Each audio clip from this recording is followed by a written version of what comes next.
Recapitulando, en el episodio pasado, Michael Jackson, luego de haber impresionado al mundo con su aclamado Off the Wall, aún no tenía pensado qué sería lo siguiente que haría. La gente estaba impaciente por saber qué de nuevo nos traería la joven promesa que aún no era coronado con el título de Rey del Pop. Fue en ese momento que Michael decidió volver a llamar a su viejo amigo Quincy Jones, con quien había hecho su álbum anterior, y que hasta 1981 era el álbum más vendido por un artista de color, pero que había sido menospreciado en los premios Grammy de 1980, a lo que decidió crear un nuevo proyecto manifestando que sería aún mejor. También se sentía infravalorado por la industria del entretenimiento estadounidense, ya que en 1980, cuando Jackson pidió al publicista de la revista Rolling Stones si estarían interesados en hacer un reportaje sobre él, este se negó, a lo que Jackson respondería: "Me han dicho una y otra vez que la gente negra en las portadas de las revistas no venden copias, pero solo hay que esperar. Algún día las revistas van a venir a mí para pedir una entrevista, e incluso podré negarme a miles de ellas". Por lo que de inmediato Michael Jackson se puso a trabajar en su sexto álbum de estudio, y el punto máximo sería en el estudio de grabación, en el que cuando Michael jugaba en un pinball, cerca suyo el compositor Rod Temperton y Quincy Jones hablaban sobre la creación del disco que estaban preparando. Fue en ese momento cuando Temperton se acercó a Michael y le dijo que no tenía que ponerse mal si el disco no funcionaba tan bien como su antecesor. Michael sacó la vista del juego y mientras escuchaba el sonido que indicaba que la pelota había caído, Jackson le respondió: "Quiero que sea el disco más vendido de la historia". Quincy Jones y el compositor se rieron a carcajadas. Como saben, el que ríe al último ríe mejor. El resultado sería Thriller, el disco que apareció hace más de 40 años y que superó sus ambiciones previas. Y eso que la ambición de Michael era descomunal.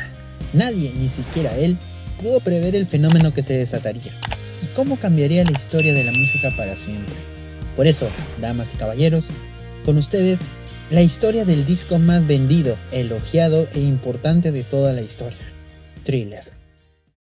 Los años que transcurrieron entre Off the Wall y Thriller fueron un periodo de cambio para el cantante, un momento en el que aumentó su independencia. Durante este periodo, el cantante manifestó sentirse infeliz. "Incluso en casa me siento solo. Me siento en mi habitación y algunas veces me pongo a llorar. Es tan difícil hacer amigos. A veces me paseo por el barrio en la noche con la esperanza de encontrar a alguien con quien hablar, pero siempre termino volviendo a casa".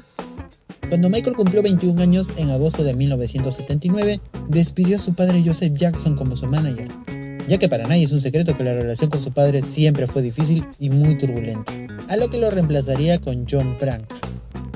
Cuando en abril de 1982, Michael entró al estudio a grabar su sexto álbum solista, el sucesor de Off the Wall. Jackson pretendía que cada una de las pistas de su disco fuera un hit, 9 singles sin ningún tema de relleno. En esa misión casi imposible, no estaba solo. Lo acompañaba igual que en su antecesor, Quincy Jones. Pero, ¿qué pasa si te dijera que el encuentro profesional entre estos dos estuvo a punto de no concretarse? Y otra vez, fue por culpa de la misión de un Jackson. Y sí, ya debes imaginarlo. La persona a quien me refiero es Joe Jackson, el padre de Michael. Pero, ¿esto por qué? Bueno, déjame te explico, mientras le das al botón de suscribirse si te está gustando mi video. Como sabemos, en 1977, Motown produjo una nueva versión del Mago de Oz, llamada El Mago. El director fue Sidney Lumet, y cuando Berry Gordy le propuso a Michael Jackson para un papel, Lumet lo desecharía sin considerarlo como una opción. "Es un número de Las Vegas", dijo, sin importarle que fuera un adolescente. Para el director, la carrera de Jackson ya había pasado su pico con el éxito temprano de los Jackson 5. Creía que su carrera, como la de tantos niños prodigios del mundo del espectáculo, y recordemos que todavía ni había salido Off the Wall, así que quizás hasta ese momento el director tenía algo de razón. Pero alguien provocó un encuentro entre ese Michael que todavía no había llegado a los 20 años y Lumet. El director quedó maravillado con el joven, con su carisma, su amabilidad y claro, con su determinación. Le dio el papel del espantapájaros, pero antes había que conseguir la difícil tarea de que Joe, su padre, lo autorizara. Joe Jackson se negó rotundamente a que su hijo participara en El Mago, alegando que lo distraería de su carrera solista y que paralizaría a los Jackson 5, y que él debía pensar en todos sus hijos por igual. Pero una vez más, Joe estaba pensando en sí mismo, y después de una rápida negociación, además de los honorarios para su hijo, obtuvo $100,000 que fueron a sus bolsillos por permitir que Michael participara en la cinta. La crítica destrozó la película. El público no fue a verla pese a la acumulación de estrellas: Diana Ross, Richard Pryor, Lena Horne, Luther Vandross, entre otros. Es más, esta adaptación hasta hundió alguna que otra carrera. Sin embargo, produjo el encuentro entre Quincy Jones, el encargado de la música, y Michael, y esa unión cambiaría para siempre el negocio del pop. Como dice el dicho, aunque pueda parecer un error, lo cierto es que las cosas siempre pasan por algo. En el estudio, la relación entre Jackson y Jones se volvió tensa durante la grabación de Thriller. Jackson pasó mucho de su tiempo ensayando los pasos de baile de manera independiente, y cuando se terminaba un par de canciones, tanto Jones como Jackson estaban inconformes con el resultado, y volvieron a remezclar cada canción, llevándose hasta una semana en cada una. Jackson se inspiró para crear un álbum donde cada canción fuera extraordinaria, por lo que desarrolló Thriller bajo este concepto. Para grabar el disco solista de Michael, entraron al estudio en abril de 1982. El primer tema que grabaron fue The Girl Is Mine, el dueto con Paul McCartney. La canción también fue el primer single, era la elección natural, el tema que todos iban a querer escuchar, el que lanzado o no por la compañía, las radios lo iban a pasar igual. Llegó hasta el segundo puesto del ranking. La letra era algo rara y el sonido no representaba el trabajo que Jones y Michael estaban haciendo en el estudio. Es más, algunos cuando escucharon el primer avance del nuevo álbum, que era The Girl Is Mine, tildaron, hasta incluso afirmaban que el nuevo disco de Jackson iba a ser un rotundo fracaso. Pero hay que decir que la canción, fuera de todas las cosas, anduvo bien. El estudio los apuró para que terminaran el álbum, que en vez de a principios de 1983, saldría ahora a finales de noviembre de 1982. Así que tenían que correr para finalizarlo. El único problema que enfrentó The Girl Is Mine fue que algunas radios no la querían pasar porque hablaba de un triángulo amoroso. Literal, en la canción Paul y Michael supuestamente peleaban por la misma chica. En esas sesiones, el Beatle le dio un consejo a su colega, que terminaría por destrozar su amistad. Le dijo que invirtiera en derechos de canciones de grupos del pasado, y como le dio su propio ejemplo, Paul había comprado los derechos de las canciones de uno de sus ídolos de juventud, Buddy Holly. Jackson tomaría el consejo y unos 3 años después compró casi por $50 millones los derechos de los temas de los Beatles, su banda favorita. Paul se sintió traicionado y la relación con Michael se deshizo, por lo que en Thriller fue la última colaboración de estos dos. Pero ya hablaré de esto a más a detalle en un próximo video. La siguiente canción fue una de las más distintivas, la que determinó la nueva era, la que dio comienzo al fenómeno que lo terminó convirtiendo en el rey del pop, y me refiero a Billie Jean. Primero Michael tuvo una línea de bajo contagiosa que buscó mucho después de escuchar un hit de Hall & Oates.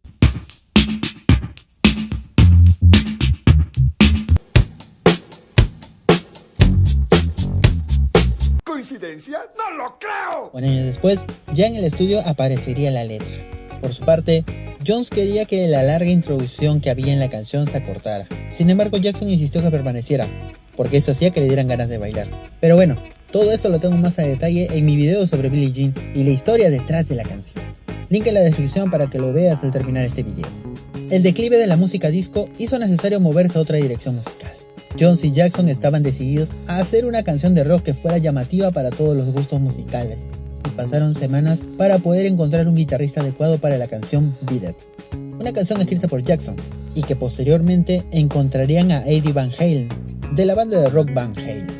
Después, se puso a trabajar en un tema que traía desde la época de The Wall y que había terminado en el último tiempo, Wanna Be Starting Something. Todavía el sonido y estilo era el que ya se le conocía, inspirado en un viaje a Senegal. Al final Michael quiso agregar cantos africanos. Más que inspirada, esa parte de la canción está plagiada de Saul Makusa, de Manu Dibango, y el músico camerunés inició acciones cuando el disco explotó y llegó un suculento arreglo extrajudicial.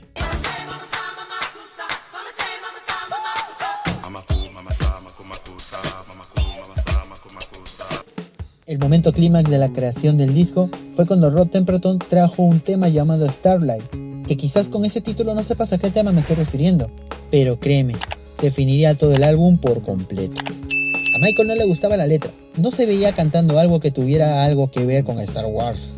Temperton, enojado, rehizo la letra y en su casa anotó alrededor de 200 títulos posibles, hasta que eligió Midnight Man. Pero aquí viene lo mejor. A la mañana siguiente se levantó con una obsesión, una palabra que no se iba de su cabeza, y que al hacerle la modificación, sin saberlo, había cambiado la historia de la música para siempre. ¿Saben a qué tema me estoy refiriendo? Pues no es ni más ni menos que Thriller. ¡No! ¡No te lo puedo creer! La canción, de tener aires futuristas, fue modificada a ser una historia de monstruos. Para darle el toque final, convocaron un ícono del cine de terror en esos años, Vincent Price, para hacer un pequeño rap del horror al final del tema. Después de algunos meses de trabajo, habían encontrado un sonido y varias canciones. Quincy Jones las puso todas juntas y les dio un orden. Eso era un disco. Se sentaron con Michael a escuchar el resultado. Jackson estaba muy conforme con lo que salía por los parlantes, pero Quincy Jones no tanto. Le dijo que todavía faltaba, que debían escribir y que era necesario salir a buscar nuevas canciones. Necesitaba más hits, más temas que impactaran si de verdad querían hacer historia. El productor insistió en que la búsqueda debía ser amplia, que si quería un gran éxito, tenía que indagar en audiencias bien diferentes. Así que el disco tenía que tener de todo: pop, disco, soul, R&B, rock y baladas, por lo que finalmente cambiarían 4 de ellas, a lo que Michael todavía, y a regañadientes, se resignó a seguir trabajando.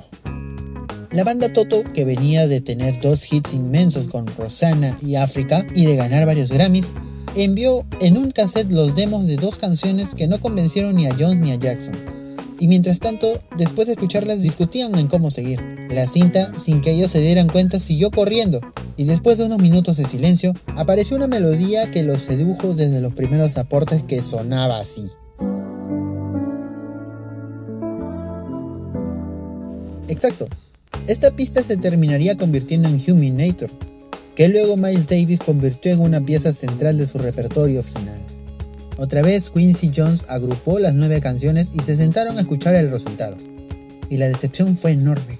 Disculpa. Habían trabajado demasiado como para que el sonido fuera tan pálido, sin fuerza.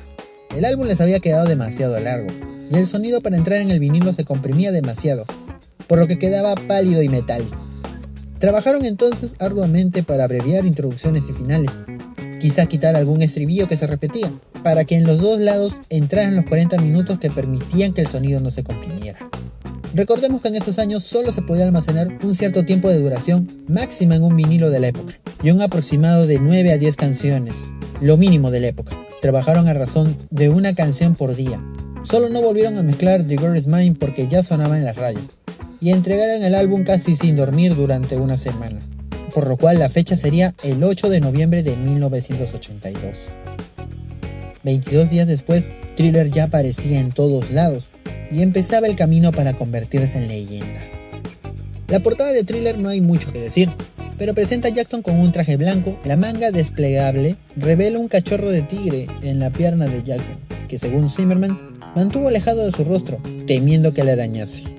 Otra imagen de la sesión, con Jackson abrazando al cachorro, se utilizó para la edición especial de 2001 de Thriller, y por si alguien hasta hoy tenía duda, sí, ese tigre cachorro era real.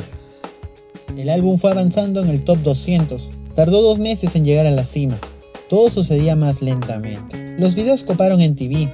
En febrero del 83, en la aparición de Michael en la gala por el aniversario 25 de Motown, se produjo otro hito. Con un rating fabuloso, cautivó a todo Estados Unidos y el mundo con el Moonwalk, la caminata lunar, y a partir de este momento, Thriller pasó de ser un hit a un fenómeno, uno inigualable. En la cultura pop, los videos, los pasos de baile, el guante plateado, la vestimenta con perlas brillantes y diversa simbología militar, sus excentricidades que se iban conociendo, su declarada voluntad de ser perpetuamente un niño, a pesar de que ya tenía 24 años, y muchas otras cosas más. Thriller vendió alrededor de 50 millones de copias alrededor del mundo. El impacto global fue inédito. Michael Jackson se convirtió en el rey del pop. Había soñado con hacer el disco más vendido de la historia y lo consiguió. Logró más de lo que su ambición buscaba, tanto que fue quedando poco de él lentamente. Pero aún así, de que coincidimos en que Billie Jean definió el álbum por completo, es con el videoclip más largo de la historia y que justamente le da título al álbum, sería el que desataría más de la locura. El videoclip más importante en la historia de la música, Thriller. Y está de más decir que pronto haré un video específicamente de este video en particular, ya que hay mucho que contar. Así que suscríbete para que cuando lo haga, YouTube te avise. El álbum Thriller cambió la forma en que funcionaba la industria musical, haciéndola más rentable. En un mercado impulsado por sencillos, Thriller planteó la importancia que podría tener un álbum, y sus múltiples éxitos cambiaron la forma de percibir cuántos sencillos exitosos podrían extraerse de un mismo álbum. La época vio la llegada de las novedades, como el muñeco de Michael Jackson, que apareció en las tiendas en mayo de 1984. Thriller mantiene una posición importante en la cultura estadounidense. El biógrafo Ronnie Saraborelli explica en cierto momento: Thriller dejó de venderse como un elemento de ocio, como una revista, un juguete o entradas por una película de éxito, y empezó a venderse como un elemento básico del hogar. Y es que hasta nuestros tiempos, el álbum ha envejecido bien, y como suelo decir, si envejece bien es porque siempre fue perfecto. Y este disco es la definición de la perfección máxima de un artista. En este caso, alguien tan entregado a la música, alguien que tuvo el valor de superarse a sí mismo. Alguien que tranquilamente después de Off the Wall pudo haber hecho otro Off the Wall 2.0, o tal vez otro álbum entero, con los descartes de Off the Wall. Pero no, Michael no era conformista. Él siempre buscaba superarse con retos personales, y lo logró. Porque hablar de Thriller es también hablar de algo más que talento. Thriller es el trabajo de una unión de lo mejor en esos años. Tenías a Eddie Van Halen, los muchachos de Toto, Quincy Jones, Paul McCartney, Vincent Price, o sea, tenías a los mejores de esas épocas en un solo proyecto, por lo que nos damos cuenta que lo que Michael Jackson logró con esto es algo que nadie hasta nuestros días ha podido igualar o superar, ya que hasta antes de Thriller, el álbum más vendido de la historia era el vinilo del soundtrack de Saturday Night Fever, de Bee Gees, pero aparecería Thriller y hasta nuestra fecha, 42 años después, este álbum sigue teniendo irrevocablemente y quizás ya imposible de superar el récord de ser el álbum más vendido de toda la historia, Thriller de Michael Jackson. Y bien chicos, hemos llegado a la parte final del video, pero sin antes decirte de que agradecería mucho si te podrías suscribir, ya que eso me ayuda un montón en seguir haciendo más videos como este, y sobre todo para decirles de que próximamente haré sobre el siguiente álbum que sigue en la historia. Ya saben a cuál me refiero, ¿no? Exacto, a Bad. El álbum que sería el último en el que trabajaría el dúo de Michael Jackson y Quincy Jones, y que Jackson no la tendría fácil, porque imagínense, tenía que superar a Thriller. ¿Cómo vas a superar al álbum más vendido de todos los tiempos? Y es una historia que yo creo que te va a interesar mucho, así que no te la puedes perder. Por lo tanto, suscríbete para que cuando lo suba, YouTube te avise y veas el video. Muy bien, así que dale like, suscríbete, comparte con tus amigas y amigos Moonwalkers a descubrir este nuevo canal que está de nuevo en crecimiento y que se viene con mucho más contenido. Así que suscríbete y activa la campanita de notificaciones para que te avise cada que suba un nuevo video. Así que dicho todo esto, yo me despido y nos vemos hasta la próxima semana en un nuevo video. ¡Hasta luego!